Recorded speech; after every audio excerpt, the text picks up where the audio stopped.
మిగిలిన ఇడ్లీ పిండితోటి ఒక్కసారి ఈ విధంగా దోస ట్రై చేశారంటే ఇడ్లీ పిండి మిగిలినప్పుడు కాదు, ఇడ్లీ పిండిని మిగిల్చుకొని మరి ఈ దోశని ట్రై చేస్తారు. అంత టేస్టీగా ఉంటుంది. ఈ దోశని ప్రిపేర్ చేసుకోవడం కోసం మిక్సీ జార్లోకి 1 కప్పు పులిసిన ఇడ్లీ పిండిని, అరకప్పు గోధుమ పిండిని, అరకప్పు బియ్యం పిండిని, రుచికి సరిపడా ఉప్పుని, కొద్దిగా నీళ్ళని వేసుకుంటూ పిండిని ఈ వీడియోలో చూపిస్తున్న విధంగా గ్రైండ్ చేసుకోవాలి. ఇలా గ్రైండ్ చేసుకున్న తర్వాత ఇక ఈ పిండిలో వంట సోడా కానీ ఏమీ వేసుకోవాల్సిన అవసరం లేదు.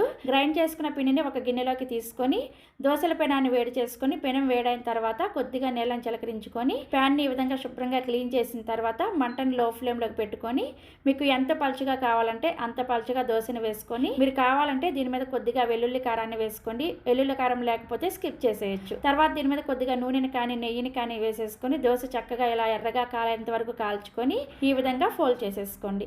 మిగిలిన పిండితో ఇదే విధంగా సేమ్ దోశలు వేసేసుకోండి. ఈ దోశల్ని మీకు నచ్చిన ఏ చట్నీతో అయినా సరే సర్వ్ చేసుకోవచ్చు. చాలా టేస్టీగా ఉంటాయి. తప్పకుండా ట్రై చేయండి. 100% నేను గ్యారంటీ. ఇలా కనుక ఈ దోశలు ట్రై చేశారంటే ఇడ్లీ పిండి మిగిలినప్పుడు కాదు, ఇడ్లీ పిండిని మిగిల్చుకొని మరీ దోశలు వేసుకుంటారు. అంత టేస్టీగా ఉంటాయి. తప్పకుండా ట్రై చేయండి. మరిన్ని బ్రేక్ఫాస్ట్ రెసిపీస్ కోసం వెంటనే మన పెండెమ్స్ కిచెన్ని విజిట్ చేయండి. Thank you.